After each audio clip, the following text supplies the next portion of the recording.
Je vais vous montrer la preuve que les Sasquatch ne sont pas seulement réels, mais qu'ils possèdent aussi leur propre système linguistique complexe. Je m'appelle Robert. Je suis un réalisateur et chercheur canadien, et je me consacre à découvrir la vérité sur le Bigfoot depuis que j'ai moi-même rencontré l'une de ces créatures en septembre 2024. J'ai donc réorienté ma chaîne vers la recherche sur les Sasquatch, ce qui explique pourquoi vous regardez cette vidéo. Et voyons ensemble ce que nous pouvons découvrir à propos de ces êtres mystérieux. Alors, quelles preuves pourrais-je bien apporter pour étayer ces affirmations plutôt audacieuses? Que le Sasquatch existe non seulement en tant qu'espèce, mais possède aussi une langue reconnaissable, un système complexe de sons qui transmettent un sens spécifique et complexe, une langue selon la définition humaine du langage. Il existe de nombreuses preuves pour étayer ces affirmations. Et nous verrons à la fin de cette vidéo si j'ai réussi à transmettre ces preuves, d'une manière qui vous ouvre l'esprit au point que vous soyez au moins prêt à envisager la possibilité qu'il s'agisse d'informations exactes.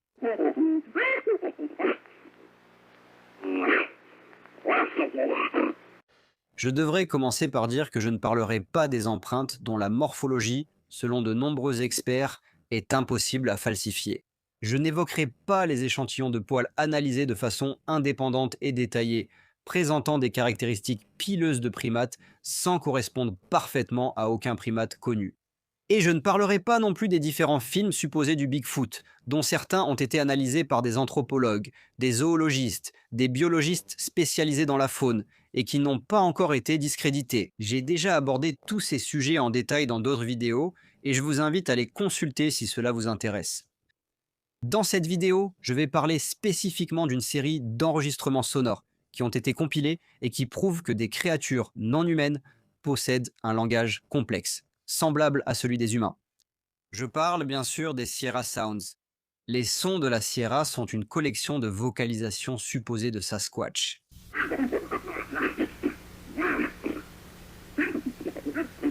Maintenant, avant d'aborder les preuves de l'authenticité de ces enregistrements et la façon dont nous pouvons conclure logiquement qu'il s'agit bien d'une langue, parlons un peu du contexte de ces enregistrements.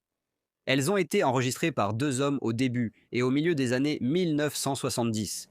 Ron Morehead, un enquêteur et aventurier, et Al Berry, un journaliste d'investigation titulaire d'une maîtrise en sciences. Il est important de noter qu'Al Berry était au départ très sceptique quant à l'existence du Sasquatch, ou quant à leur chance d'enregistrer les sons d'une telle créature si jamais elle existait. Ce n'est pas qu'il croyait en son existence. Et même après les enregistrements, il a littéralement passé des années à consulter divers experts audio et entreprises pour analyser les enregistrements et prouver qu'ils étaient authentiques ou faux. Il était très ouvert aux deux possibilités, et nous en reparlerons plus tard. Les enregistrements ont de nouveau été réalisés sur plusieurs années, dans une région isolée de la Sierra Nevada. Ils impliquaient de multiples rencontres avec des êtres supposés être des Sasquatch. Il y avait des offrandes de nourriture, ainsi que l'utilisation de camps primitifs pour encourager les visites répétées de ces êtres. Un encouragement qui, selon tous, a été couronné de succès. Comme je l'ai mentionné, les enregistrements ont été réalisés du début au milieu des années 1970, plus précisément de 1971 à 1974. Quelques détails concernant l'emplacement. Les deux hommes se trouvaient à au moins 16 km des routes les plus proches. Et même ces routes n'étaient que de petits chemins forestiers. Il n'y avait pas de véritable voie d'accès. Ils étaient en altitude dans la Sierra Nevada. Aucun mystificateur ne connaissait l'endroit ni leur projet d'enregistrer ces sons. Et même s'ils l'avaient su, il aurait été extrêmement difficile pour un imposteur d'atteindre cet endroit. Les enregistrements eux-mêmes présentent une grande variété de sons. Il semble y avoir des conversations entre un Sasquatch mâle et une femelle.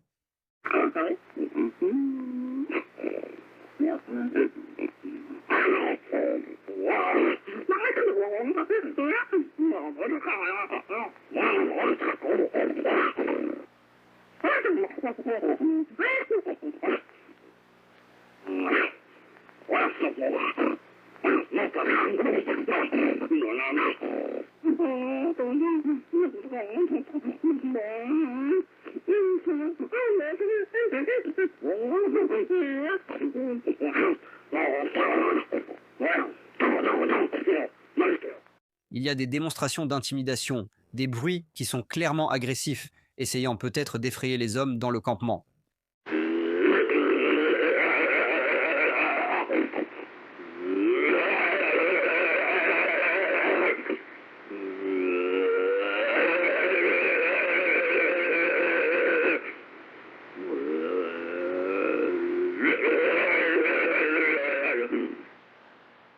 Il y a différents cris du genre qu'aucun animal connu ne fait en Amérique du Nord, et pourtant, ils ont été rapportés par de nombreuses autres personnes affirmant avoir rencontré des êtres semblables au Sasquatch sur le continent.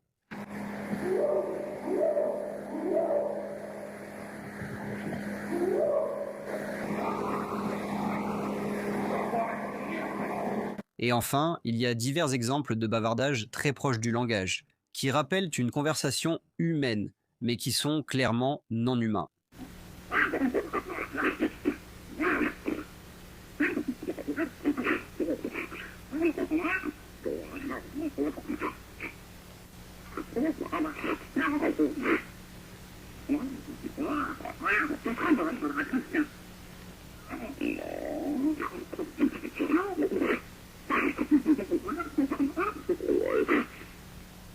Avant d'examiner les preuves que beaucoup de ces sons constituent bel et bien un langage, voyons comment déterminer que les sons de la Sierra ne sont pas truqués.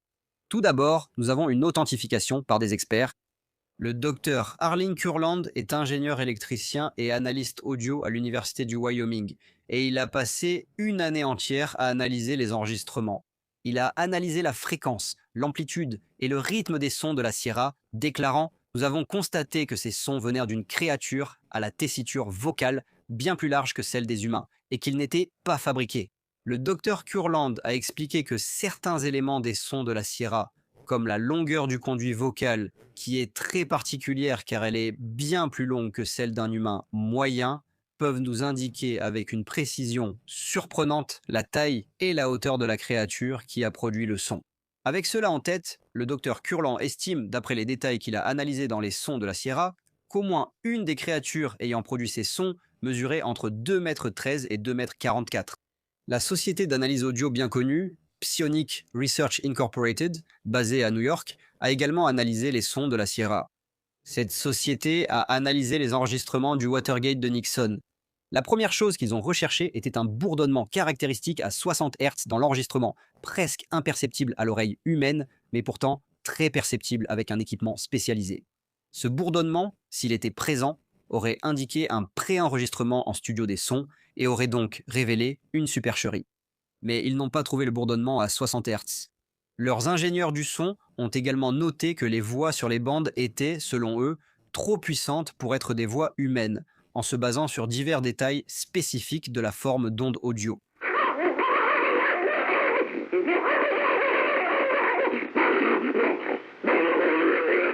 En fait, le président de Cytonic Research, E.E. Tebel, a déclaré, je cite, « Les vocalisations se sont produites au moment des enregistrements originaux, étaient spontanées et étaient trop puissantes pour avoir été produites par des humains. » Et puis il y a Scott Nelson, c'est un linguiste cryptologique à la retraite de la marine américaine, avec plus de 30 ans d'expérience dans le domaine de l'analyse linguistique militaire. Au cours de son service, Nelson a été formé à la transcription, à la traduction et à l'analyse de langues étrangères complexes, notamment le russe, l'espagnol et le persan, qu'il parle tous couramment. Son rôle dans la marine américaine exigeait de lui qu'il déchiffre des schémas de communication inconnus, souvent cryptés. Exactement le genre d'expertise que l'on voudrait avoir lorsqu'on analyse des vocalisations prétendument non humaines qui pourraient inclure une langue. Nelson a également enseigné le russe à l'Institut prestigieux Defense Language Institute, ou DLI, à Monterey, en Californie. C'est l'un des centres de formation linguistique les plus rigoureux au monde, c'est pourquoi il est utilisé par divers services de renseignement militaires. Nelson a également travaillé avec la National Security Agency et s'est concentré sur l'interprétation des communications interceptées, qui manquaient souvent de contexte ou de systèmes grammaticaux clairs. C'est pourquoi il a été engagé pour en déchiffrer le sens. Ces compétences sont évidemment directement transférables à l'analyse et au déchiffrage du langage et du sens potentiel dans des enregistrements audio comme les Sierra Sounds. Lorsqu'il a entendu pour la première fois les Sierra Sounds sur le site web de Ron Morehead, Nelson a immédiatement reconnu des structures linguistiques. Il dit avoir remarqué une syntaxe, des phonèmes, ce qui est une façon sophistiquée de dire des mots reconnaissables et répétés, ainsi qu'une cohérence morphologique dans les vocalisations. Après des années d'études et avoir contacté Ron Moorhead pour écouter les enregistrements originaux, Nelson a conclu que ces sons représentent une langue complexe et structurée, et non un bruit animal aléatoire ou une supercherie. Il a dit, je cite, ces vocalisations contiennent une structure semblable à une langue et des phonèmes répétables. Ce n'est pas du charabia aléatoire. Une autre experte qui a analysé de manière indépendante les Sierra Sounds et qui s'est prononcée en faveur de leur authenticité et qui, d'ailleurs, n'a aucun intérêt personnel à affirmer que les Sierra Sounds sont authentiques, c'est Nancy Logan. C'est une experte de la parole humaine qui dit, je cite, « Je crois qu'une partie de cette communication primitive se fait sous la forme d'un langage primitif. Je pense toujours qu'il s'agit d'un langage. Je mets quiconque au défi de reproduire exactement ces mêmes sons avec la même prononciation à cette vitesse. » Il est important de noter que Nancy Logan, encore une fois, n'était pas affiliée, ni avec le camp de la Sierra, ni avec Sierra Sound Venture. Elle n'était pas liée à Ron Moorhead, Al Berry, Scott Nelson, ni à quiconque s'est penché sur les sons de la Sierra, et elle n'a aucun lien avec un groupe de cryptozoologie. Sa déclaration a suivi une analyse indépendante des sons de la Sierra par simple intérêt personnel. En lisant plus, on voit qu'elle en a essentiellement tiré cette conclusion. Les vocalisations étaient suffisamment étranges dans leur prononciation précise et leur débit rapide pour qu'il soit impossible aux humains de les imiter avec précision, et qu'elles sont probablement un exemple d'une forme inconnue de communication primitive.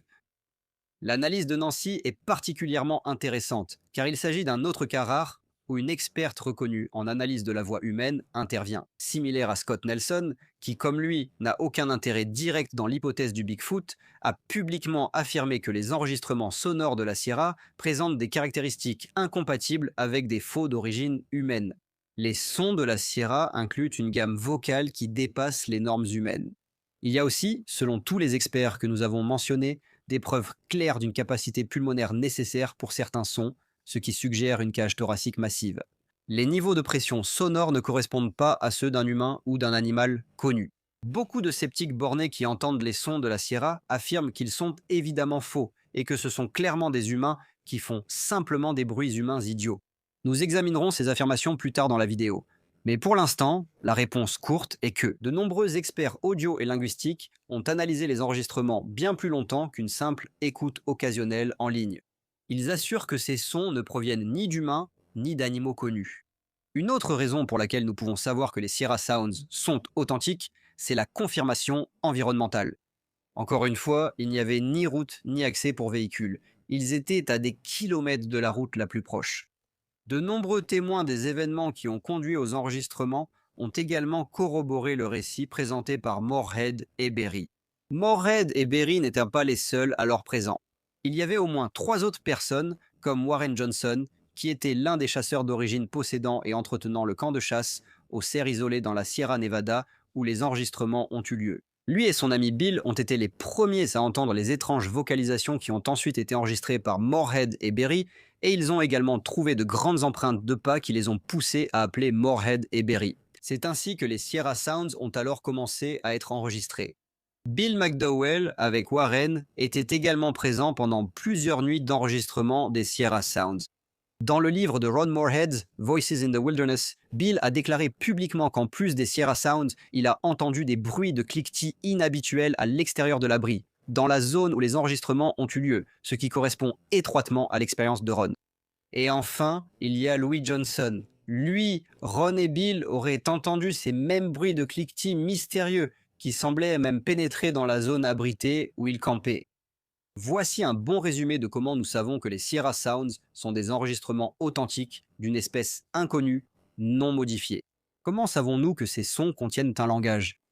D'abord, il y a une structure linguistique. L'analyse de Scott Nelson inclut la constatation d'une cohérence phonétique, de morphèmes répétés et de règles syntaxiques. Il dit, je cite, qu'elle possède toutes les caractéristiques d'une langue parlée: accentuation, intonation, morphologie et grammaire.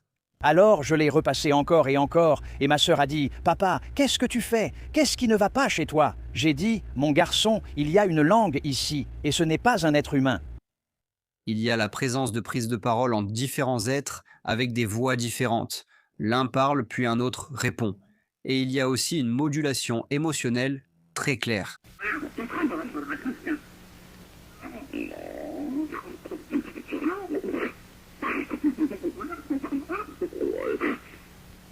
Ce sont tous des signes caractéristiques d'une conversation intelligente, pas des bruits d'animaux aléatoires ou un mystificateur essayant d'imiter leur idée du Bigfoot.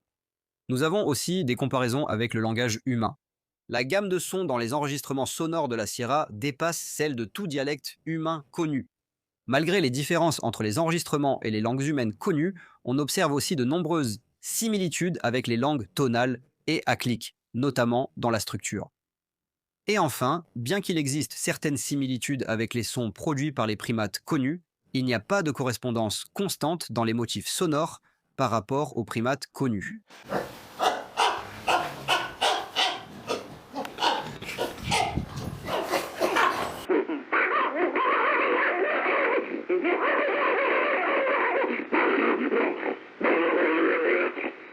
Il n'y a pas non plus de correspondance constante avec les loups, les oiseaux et d'autres espèces nord-américaines connues.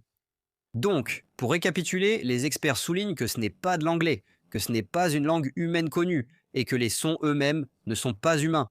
Ce à quoi nous avons probablement affaire, c'est à une proto-langue, ou à une langue entièrement distincte, développée pour une communication sauvage et primitive.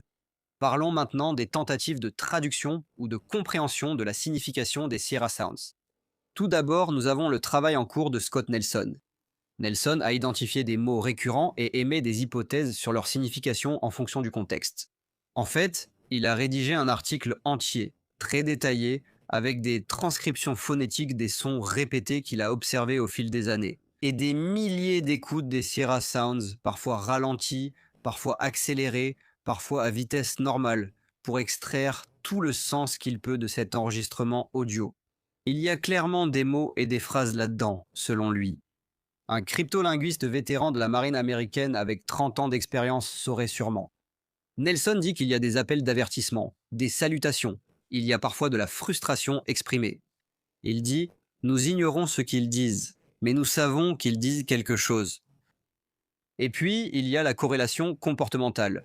La diffusion des Sierra Sounds sur le terrain a entraîné des réponses de Sasquatch venant des bois. D'autres sons qui ne sont ni connus comme animaux, ni comme humains. Voici quelques sons du kraken.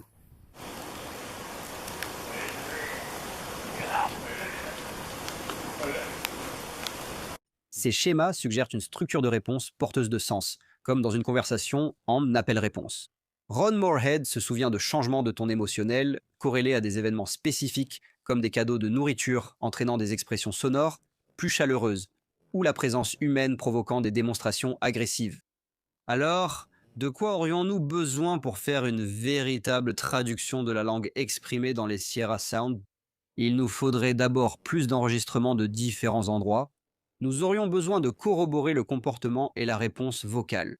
Nous aurions besoin d'une interaction à long terme avec un groupe habitué et potentiellement de l'utilisation de l'IA avec des systèmes de reconnaissance de motifs phonétiques en place.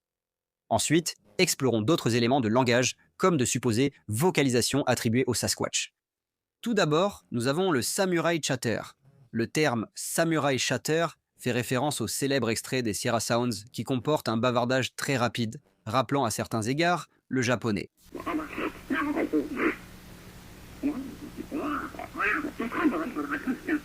Ce même bavardage a été signalé dans plusieurs régions en dehors de la région d'origine des Sierra Sounds. Selon les témoins, ces signalements présentent une phraséologie et un rythme similaires, suggérant des dialectes régionaux ou des systèmes linguistiques propres à l'espèce. Les récits amérindiens mentionnent aussi des Sasquatch imitant et parlant leur langue. Selon un ancien de la tribu Stals interrogé par le journaliste J.W. Burns, les Sasquatch possèdent non seulement leur propre langue, mais ils peuvent aussi parler et comprendre les langues humaines connues. Honnêtement, c'est une idée un peu troublante. Alors, qu'est-ce que tout cela signifie pour la recherche sur le Bigfoot dans son ensemble? Eh bien, cela implique fortement une forme d'intelligence, tout d'abord. Le langage implique la planification. Il implique une structure sociale, la mémoire et l'enseignement. Si les Sasquatch parlent, cela signifie qu'ils sont bien plus qu'un simple chaînon manquant ou un primate non découvert. Ils sont un groupe de personnes non humaines, bien que peut-être en partie humaines à certains égards, en même temps. Pourquoi les rapports de vocalisation présentant des caractéristiques linguistiques sont-ils si rares ou dissimulés? Eh bien, éviter d'être détecté pourrait être une motivation principale pour les Sasquatch, et cela nécessiterait une communication discrète et silencieuse, peut-être ultrasonique, ou même par infrasons. Cela pourrait facilement expliquer pourquoi les chercheurs entendent si rarement ces vocalisations en dehors des sites réputés fiables. Maintenant, parlons des nombreuses affirmations sceptiques qui ont été formulées à l'encontre de Ron Morehead, Al Berry et des Sierra Sounds. Première affirmation, ce sont des balivernes. Les sceptiques disent souvent que les Sierra Sounds sont simplement des absurdités, des grognements, des hurlements aléatoires ou des humains imitant des voix étranges. Mais Mais cet argument ne tient pas face à une analyse linguistique. Encore une fois, nous avons les analyses de personnes comme Scott Nelson. Il a été formé pour déchiffrer des langues cryptées. C'était son domaine de prédilection. Et il a trouvé des phonèmes récurrents, une syntaxe cohérente, une structure morphologique, tous les éléments fondamentaux d'une véritable langue. Il dit, je cite, on peut simuler une langue, mais on ne peut pas simuler les règles linguistiques. Pour résumer, aucun animal, imposteur ou être humain de quelque nature que ce soit n'a jamais produit quoi que ce soit qui passe des tests linguistiques avec ce niveau de rigueur appliqué. Nous avons déjà abordé l'idée qu'une personne aurait pu simuler les sons, mais comme mentionné, Ron Morehead et Al Berry étaient à 16 km de la route forestière la plus proche. Ils étaient en altitude dans les montagnes. Ils devaient transporter eux-mêmes leur nourriture et leur équipement. Il n'y avait pas de route, pas de lumière, aucune raison pour que quelqu'un ait pu les suivre à plusieurs reprises à travers un terrain dense, rempli d'ours, juste pour crier dans la forêt et les tromper. En fait, le secret et l'isolement étaient essentiels à cette expérience. Il n'y avait aucun sentier balisé menant à cet endroit, selon Morehead, qui a précisé « Nous n'avons jamais indiqué l'emplacement du camp, ni balisé aucun sentier. Nous étions très prudents. » Toutes les personnes impliquées, Ron Morehead, Al Berry, Warren Johnson, Bill McDowell et Louis Johnson, ont intentionnellement gardé l'emplacement secret, même vis-à-vis de leur famille et de leurs amis. Personne hors du groupe central ne connaissait les coordonnées, ni le moment des expéditions.